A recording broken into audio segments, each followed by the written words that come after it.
Greetings, math fans.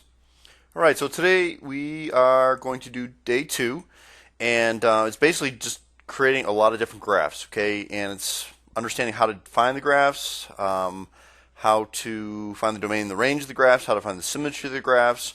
Um, so there's just quite a variety here of graphs. So let's get started. All right. First problem: y equals the square root of x plus 3. You guys should kind of understand a little bit how a square root works as far as graphing goes. Okay, just real quickly, if I would graph y equals the square root of x, do you guys agree it's going to look something like this?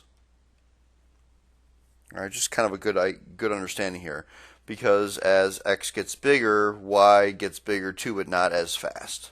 All right, so let's first of all let's talk about our domain. Okay, we got x plus 3, right? That square root's got to be, it can't be negative. So what we're going to do is we're going to set x plus 3 greater than or equal to 0. So that means x is greater than or equal to negative 3. And that's what our domain is. So it's going to be between negative 3 and infinity. Now we got to be careful. We got to be careful with brackets and parentheses, right? It's including negative 3 because it can be 0, but obviously it can't include infinity because you can't be at infinity. You can only approach infinity. All right, now the deal with the range is you look at the whole picture and you say, well, what can the square root of a number be? Well, it's got to be 0 or greater, so that's exactly what it is. It's between 0 and infinity. Okay? And what type of symmetry? Well, let's actually graph it. The best way to graph any of these, if you don't know how to graph it, is basically you make a t-chart. All right? And the nice thing about making a t-chart especially for this one, is it just kind of helps you see what it looks like. But also what you want to do is you want to make sure, if you can, try to use integer values. Okay, if you're taking the AP exam, you're not allowed to use any kind of graphing calculator. Sometimes you know it's a little bit easier when you have integers to graph. So we're gonna have our x and our y, and we're gonna choose if I choose negative 3, and I'm gonna choose negative 2, and I'm gonna choose 1. Because that's going to give me the square root of 0 is 0. Negative 2 in there gives me 1, so square root of 1 is 1, and then that's going to give me square root of 4 is 2. So those are my points. And if I graph this, I get negative 3, 0, negative 2, 1, and 1, comma, 2. So you can see what this graph looks like, something like that. Okay, it's kind of a curve here.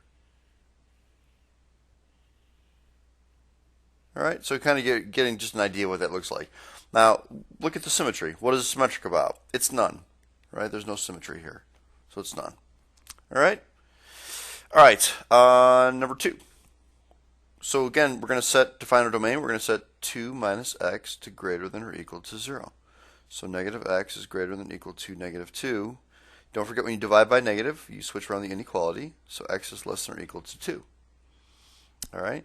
And so we're going to put here negative infinity to 2 with a bracket. Okay? And again, what is the range? We're looking at the whole picture here, but you got to realize again, this part right here, math fans, that's got to be 0, right? That's the smallest value you can be, plus 1. So the range is from 1 to infinity. And let's plot a few points here for this guy too. Okay, it's got to be less than or equal to 2. So if I put a 2 in here, that's going to be probably a good point. If I put a 1 in there, that's probably pretty good. If I put a negative 2 in there, that's going to be good, because 2 minus 2 is 0, so it's going to be 0. If I put a 1 in there, oh wait, sorry, then you got to add 1. And then if I put a 2 minus 1 is 1, square root of 1 is 1, 1 plus 1 is 2. And I put a negative 2 in there, that's 4, square root of 4 is 2, 2 plus 1 is 3. Okay, so let's graph this baby here. 1, 2, and 1. 1, comma, 2. And negative 2, comma, 3. All right, so this guy is going to look something like this. All right, it's pretty reasonable. And, and again, symmetry. There's really no symmetry, so none. All right, let's go on to number 3 here. Okay, it's a little bit different because now we have underneath the radical, we have a quadratic. So it's the same idea though. We're going to say 4 minus x squared has to be greater than or equal to 0. So negative x squared has to be greater than or equal to negative 4. And remember, math fans, you divide by negative, make sure you flip around that inequality sign. Right? So we're going to get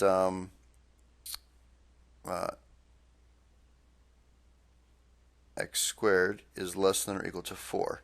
Now what we're doing here is we got to find our critical points. Okay, because we're going to do interval testing. That's really the way to do these kind of problems because we have a quadratic. It's not just quite so simple, right? So we're going to say, hey, our critical points are plus or minus 2. So then we graph on the number line here. We graph negative 2 and 2. And we're going to pick negative 3, we're going to pick 0, we're going to pick 3. So I know it's going to be equal to, so I know I'm including these points. And then if I test it, well, again, we're plugging it into this guy right here, math fans. Or it doesn't really matter, but that's just a good one to plug into. If I plug a 0 in there, 0 is less than or equal to 4. Okay, so that one's good. And usually if it's, this is a solution in here. Usually if it's inside, it's not going to be on the outside. And sure enough, if I plug like a 3 in there, is 3 squared is 9. Is 9 less than or equal to 4? No. So my solution is between negative 2 and 2. All right, so that's my domain, between negative 2 and 2. Okay, and what is the range? Well, you don't want to just say the range is going to be positive now. What you want to do is we have our values of x are between negative 2 and 2. So basically, let's plug in some values here just before we come up with our range. Okay, we're going to have negative 2. And let's put a couple of values. Let's just do negative 2, negative 1, 0, 1, 2. Okay, there are not a lot of values to plug in here, so let's do all the integers here. If I plug a negative 2 in there, I get 0. I plug a negative 1, I get the square root of 3, which we're going to kind of approximate on the graph. This is going to be 2. This is going to be positive root 3 again, and this is going to be 0. All right?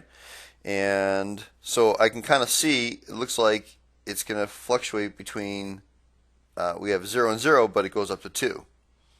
All right? And in fact, if you think about it, right, it's 4 minus x squared. When x is 0, that's like the biggest value that y could be. All right? And it can't be any smaller than 0, but it can't be any bigger than 2. So that is what my range is going to be. It's going to be between 0 and 2. Well, let's graph this thing now, see what this thing looks like.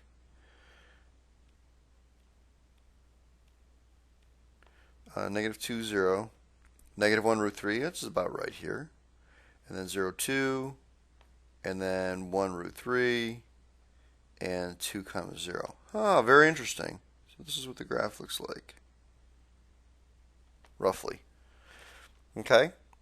And so let's kind of like the top part of a circle. It's kind of interesting. If you look at the original problem, what happens if I square both sides? I get y squared equals 4 minus x squared. And I add x squared to both sides. So I get x squared plus y squared equals 4. Very interesting. So this is a circle with a radius of 2. And look what I have for the graph. I have a circle, semicircle actually, with a radius of 2. I only have the top part. Because truly, math fans, at this point right here, if I would solve for it, wouldn't I get, if I take the square root, wouldn't I get plus or minus 4 minus x squared, which would give me the top part of that circle and the bottom. But I don't have plus and minus. On the original problem, I just have plus. That's why I just have the top part of the circle. Now, don't you guys agree it's symmetric about the y-axis just by looking at it? But how else do you know it's symmetric about the y-axis? Okay, isn't this an even function? Look at that squared term. You know, and if you're not even sure, plug in the 1 and negative 1. Well, we already did that. Look at this. I plugged in a negative 1 and a positive 1, and what do I get? I get the same value. So that makes that an even function. All right? So if it's an even function, then it's going to be symmetric about the y-axis. Okay, because even. All right, very good. All right, let's try the next one here. We have x squared minus 4 is got to be greater than or equal to 0. So again, finding the domain. Okay, so x squared greater than or equal to 4. So again, it's the same thing as our last problem, math fans, except now it's greater than or equal to 4. Our critical values are still plus or minus 2. So if we do our interval testing here,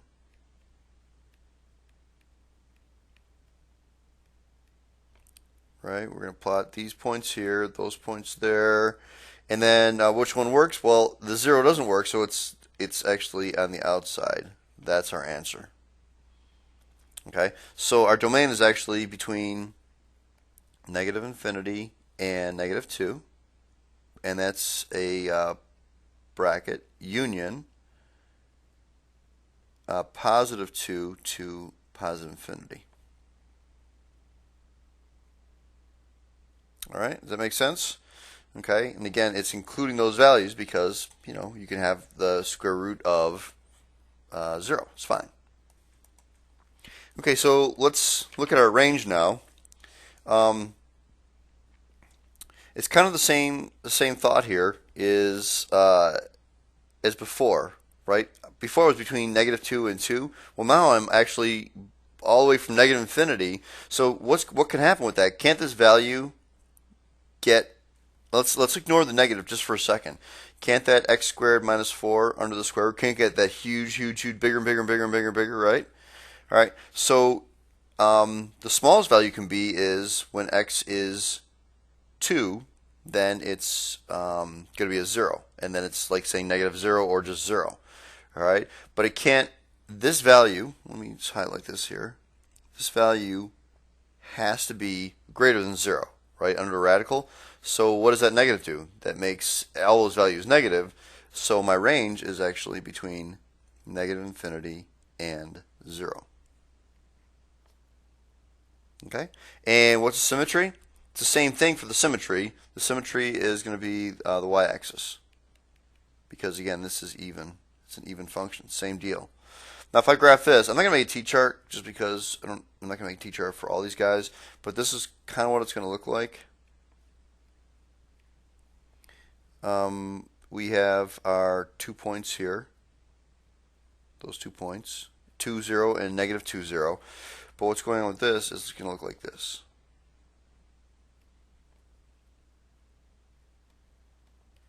Okay, and actually, I'm going to make a quick point here. These two lines here are near linear. Okay, that's important. They're near linear. So it's not like it's going to be curving like a square root. And the reason is because, think about that, math fans. This is the square root of x squared minus 4. So if I got rid of that minus 4 and I just took the square root, isn't that just going to be the square root of x squared is just going to be x? So that's why it's really near linear, because that minus 4, as the numbers get really, really big for x, that minus 4 really doesn't matter. So it's going to be really close to a slope of negative 1 and positive 1. Okay, so let's move on. So that's just kind of interesting graph. All right, number 5. Now we're out of the radicals. Now we're into quadratics. So think about this. My domain.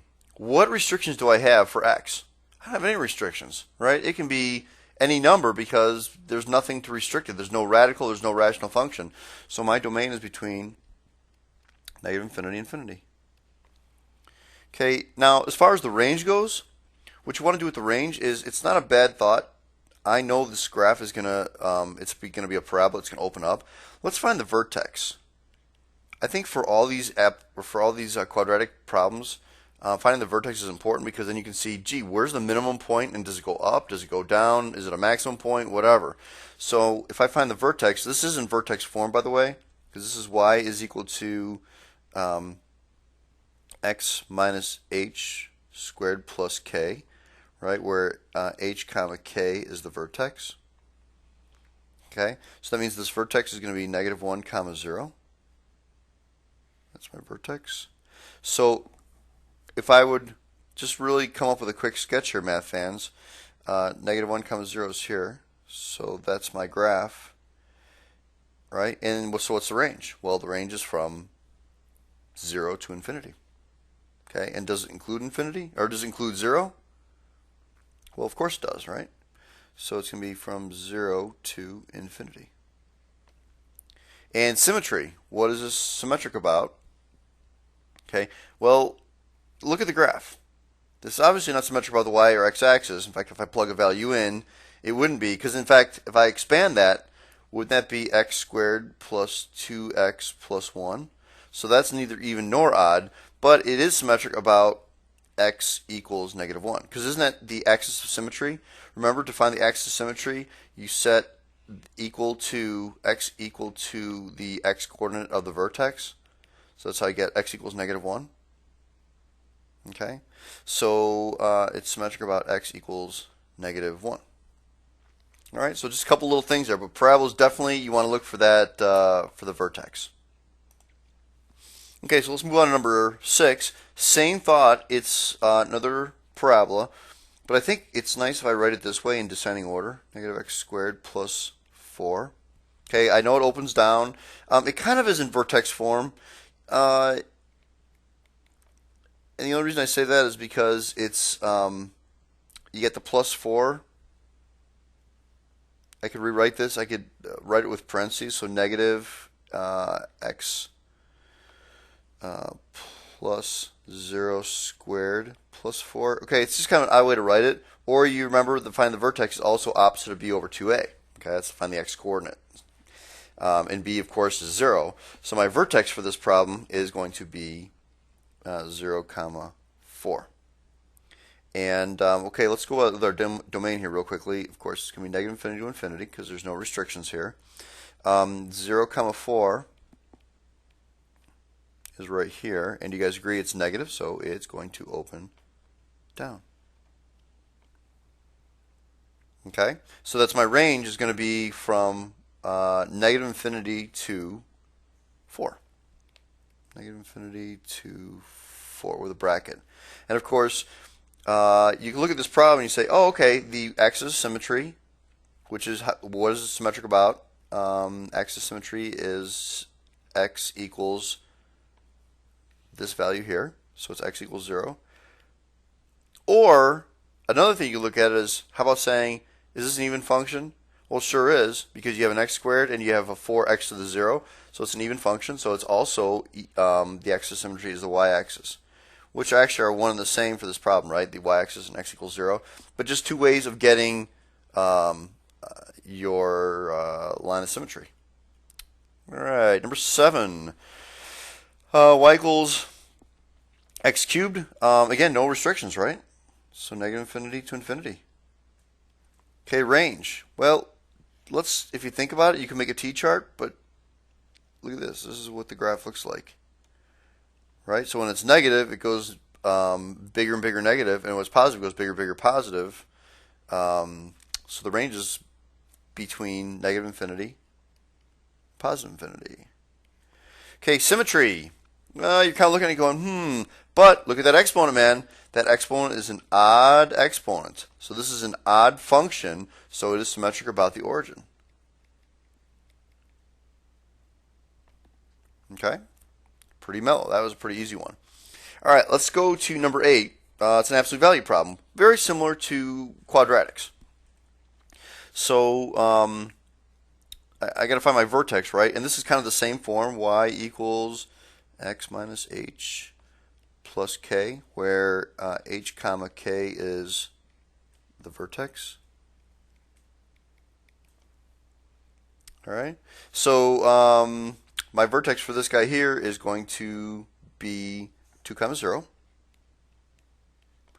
And if I graph this real quickly, 2, 0, I know it's going to open up. And that pretty much means, well, the domain, again, there's no restrictions, right? There's nothing to limit that. So it's negative infinity to positive infinity. And the range is going to be from 0 to infinity, including 0. So 0 to infinity. Okay, symmetry, not an even or odd function, but it has also an axis symmetry here, right here. Right, so it's x equals that 2. So there you go, x equals 2. Okay. On to the next one, number 9. Same thing here, math fans. If you want, it's maybe helpful to rewrite this as y equals negative absolute value of x plus 1 plus 3. Okay, so your vertex is going to be negative 1 comma 3. Okay, and it's going to open down because of this negative right here, right? So real quickly, negative 1 comma 3 is here, and then, again, this is kind of a rough sketch just to get an idea of what it looks like. All right, domain, again, there's no restrictions here, so it's negative infinity to infinity. The range, well, look at the graph. It's 3 and below, isn't it? So it's going to be from negative infinity to 3. Okay, in symmetry, well, it's got an axis symmetry here, so it's going to be x equals negative 1. All right, so that's a couple problems with absolute value. Now we get into some very exciting functions. We get into rational functions. All right, couple things here. You got to remember when you have rational functions, you're going to have vertical asymptotes and you're going to have horizontal asymptotes. All right, remember the vertical asymptote is, let's write this out here. Vertical asymptote is basically I set the denominator equal to 0. Okay, because you can't have a denominator equal to 0. So basically in this case here, I'm going to set x equal to 0. Okay, and that is my vertical asymptote. Horizontal asymptote. Remember there are a couple rules here, math fans. In this case here, the degree on top, so degree on top is smaller than the degree on the bottom. If that's the case, it's automatically y equals 0. Okay, it's automatically, that's one of your asymptotes. All right, if the, and this is the case for this problem, but let me write the other stuff down here. If the degree on top is equal to the degree on the bottom, then the equation is y is equal to, and you basically, whatever, it's a x to whatever, degree on top over ax to whatever on the bottom. Okay, that's the equation. So if it was, we're going to get to a problem like this, but I just want to explain it now. Again, those degrees are the same. You're going to have a nice horizontal asymptote. Okay, and basically what we're doing is we're going to take, I can even make this b. That makes it a little bit easier here. But you're going to just look at those coefficients, and that's what your y is going to be equal to. Okay, and of course, if the degree is greater than the degree on, the degree on top is greater than the degree on the bottom, you will have an oblique asymptote. All right, that just means you're going to have, it's going to be something linear or just something different than a horizontal line. All right. Anyway, so this one, like I said, these are our two asymptotes, and if I graph this thing here now, I have my asymptotes here and here. So not a bad thought here is let's make a quick t-chart. And what I always tell my math, when you guys learn this even in Algebra 2, make your t-chart around x equals, because those are the values you're picking. So I'm going to pick -1, or I'm going to pick -2, -1. I'm not going to pick 0, I'm going to pick 1 and 2, right?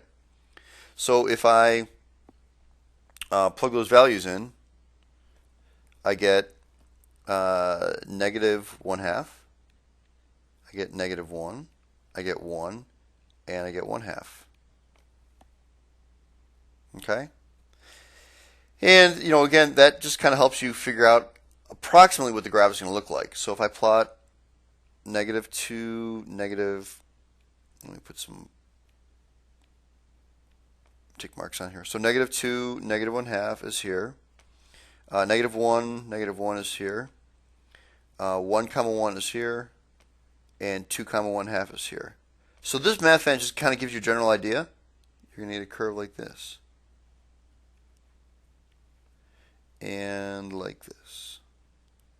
Okay, and again, please don't be sloppy about it. It's not going to touch point, not for these problems that we're doing now, but you guys should have learned it can cross an asymptote, but if it's long term, it gets closer and closer and closer to it. All right, but that's what the graph is. So let's talk about our domain. Well, let's look at it. What can our x values be? Well, Can it be everything except for 0? Look at the asymptote. All right, so it can't be x can't be 0. So it's going to be between negative infinity and 0 union 0 and infinity. That's how you write it out.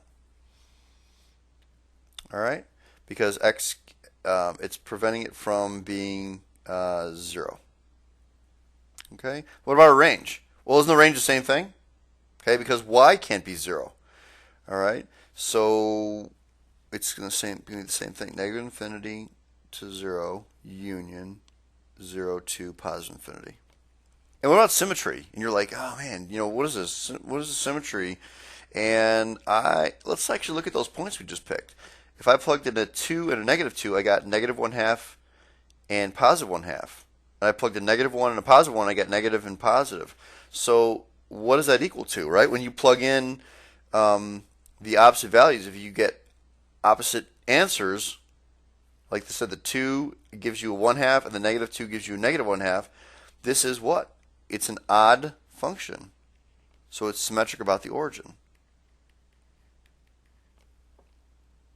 Okay?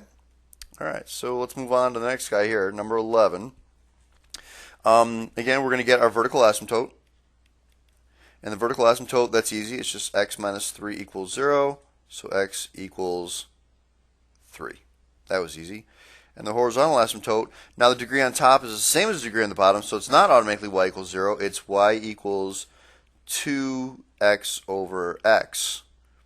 Right? And then the x's will cancel, so I get y is equal to 2. That's our horizontal asymptote. Okay? So, again, if I graph this thing here, I get y equals 2 and x equals 3. So here's y equals 2 and x equals 3. And basically, again, if I make a t-chart, which you guys can make a t-chart, you're going to see that the graph is going to be in this area here and this area here.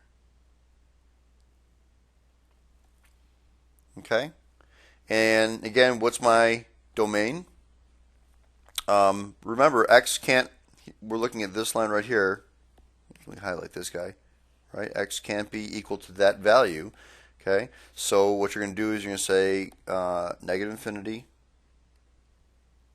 to 3 union 3 to infinity. Just can't be equal to 3. And what about the y? Well, the y can equal 2. So it's going to be from negative infinity to 2 union 2 to infinity. Okay, and this really doesn't have any symmetry. I mean, I guess you can kind of say something about a point, okay, but this has, if you plug values in, it really has no symmetry. All right, so this is none. If you made a t-chart and pick values, it has no symmetry. All right, next one's a little tricky, but not that bad. Okay, let's do our vertical asymptote first. X squared plus 1 equals 0. X squared equals negative 1. Impossible, right?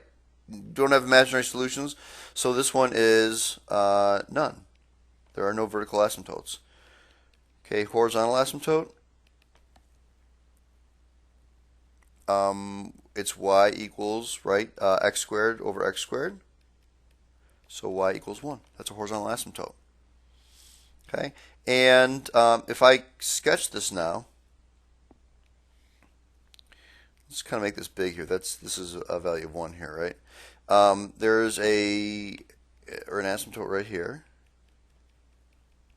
and there's no vertical asymptote. And the reason there's no vertical asymptote is because that denominator will never be 0. Because when you square something, it always becomes positive, and you're adding 1 to it anyway, so it'll never be equal to 0 on the bottom. Now again, you can kind of pick some points here a little bit, but what's going on is you are getting a graph that is going to look like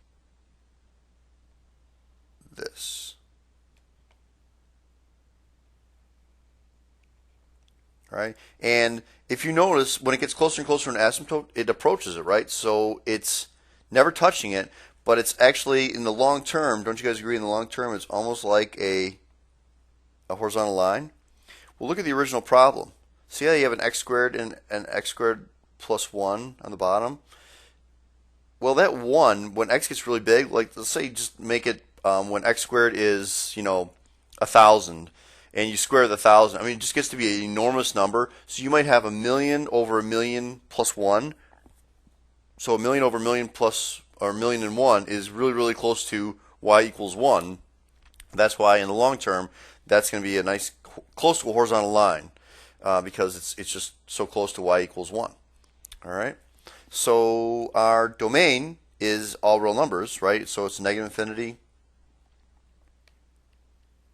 to positive infinity. And the range, well, it can't be 0, or it can be 0, but that's all it can be. It can't be anything lower than that, right? Because if I put a 0 in for x squared, I would get 0 over 1, which is 0, but it can't be negative. So the range is going to be from 0 to 1. And it's not going to touch 1, though, right? Because you got an asymptote there. Okay, and then what's this symmetric about? Well, think about it. It definitely looks like it's x equals 1, or sorry, x equals 0, or the y-axis, just by looking at it, right? But how else do you know that?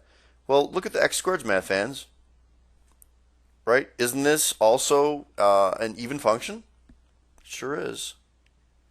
It's an even function because if I plug in a 1 or negative 1, I get the same value because you square it, it becomes the same value.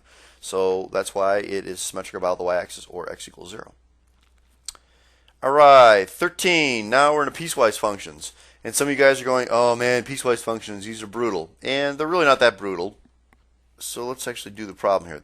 Probably the key to these kind of problems, math fans, is you got to have points. You got to be able to plot points. So like this says x is less than or equal to 1. Let's put a 1 in there.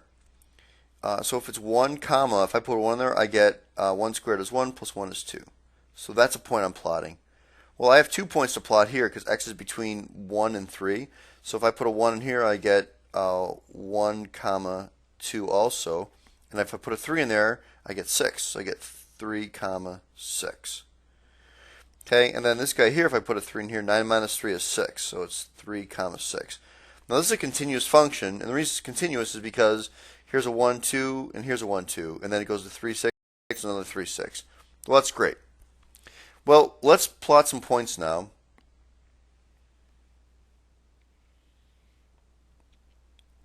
Okay, and so 1, 2, 3, and 1, 2, 3, 4, 5, 6. All right, and let's actually do. I'm gonna almost ignore the first one. Well, let's plot the points first. So it's 1 comma 2. And 3 comma 6. And this is the deal, math fans. You plot the points. So let's put our steps here. You want to plot points. Oops, plot points. And the second step is you want to use for linear. You want to use slopes. Okay, the y-intercepts really don't matter because some places you're not even crossing that y-axis in your piecewise function. All right, so for number 13, see how that slope is 2? Well, I know it's linear, so I can actually just draw it linear. But it's also a slope of 2. Well, let's go up 2 over 1, up 2 over 1. Sure, it matches up. So that's part of our graph. And let's do the second part. Well, I can write this as negative x plus 9, right? Just to make it a little easier. That's great. It's got a y-intercept of 9. I don't really care because I'm not even crossing that y-axis. But I know the slope is negative 1. So from this point right here, which is at 3 comma 6, the slope is negative 1. So I go down 1 over 1. And I'm not necessarily, I want to plot a point just to be able to graph it. And that's the graph, right? Because that keeps going. Let's look at that x squared plus 1 now. Well, first of all, recognize it's a quadratic, so it's got a vertex. So let's do that. It's y equals x squared plus 1. What is a vertex? The vertex is 0 comma 1. So let's plot that point. That means it's a minimum point, right? It's where it's minimum, it's going to start to go up. So let's graph it then. It's going to hit that, it's going to curve into that, and then go up like that. So that's what the graph looks like. It's got a nice little quadratic, couple of linears, and we're good to go. All right, but the key is plot the points, use the slopes, or in this case here we had to find a vertex, and then make your graph. Okay, so let's look at our next problem. It's giving you a graph of a piecewise function, and you have to come up with a piecewise function. So remember before, the points were important. So let's actually look at these points. This is going to be negative 3, 0. This is going to be negative 2, 3. This is going to be 2, 1. Sorry, this is 2, 1 right here. And this is 5, 0. And this guy here is 2, 3. Okay. All right. These are all linear, so I don't have to worry about any kind of quadratic, which sometimes could be a little tricky to actually figure that out. But the linear is actually nice. I'm coming up with 3 linear equations. Okay, so let's kind of label this. This is the first one, this is the second one, and this is the third one. So in the first equation, our slope, we could use Yox, right, to find the slope, or we can just count. It's up 3 over 1, so my slope is 3. And then let's just use point slope form, math fans. I mean, you guys know how to do that. I like this point right here to put it in point slope form. So y is equal to, because y minus 0 equals 3 times x minus, or x plus 3.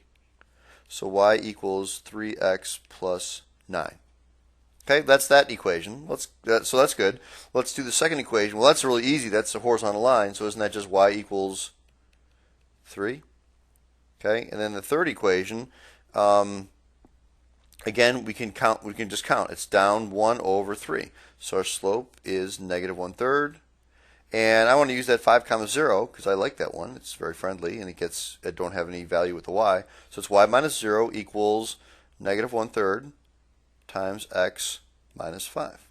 So you get y equals negative 1/3 x plus 5/3. Okay, and that's for the third one. So let's write it out now. I get f of x equals, and let's put our nice bracket here. The first equation is going to be 3x plus 9, and that's going to be between. Now we got to look at the open dot and the closed dot, right? That's going to be between when x is between. That's including that 3. Or the negative 3, so negative 3, and it goes to negative 2. Not including it because it's an open dot. All right. So the next one is going to be y equals 3, so just going to put a 3 here because it already has the f of x, and that's going to be between negative 2, and again it's a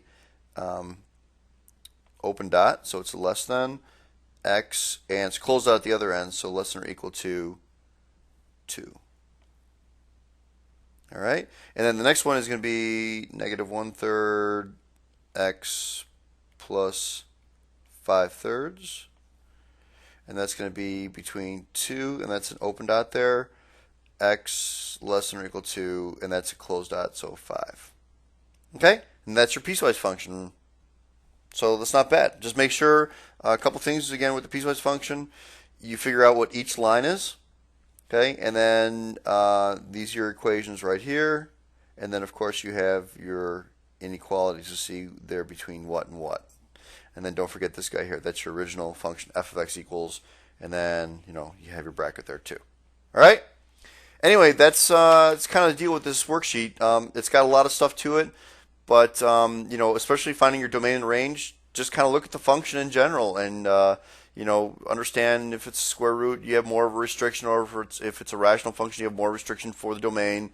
If it's a quadratic or if it's absolute value, really not much of a restriction for the domain, more so for the range. All right. Anyway, that's it, math fans. Have a great day. Goodbye.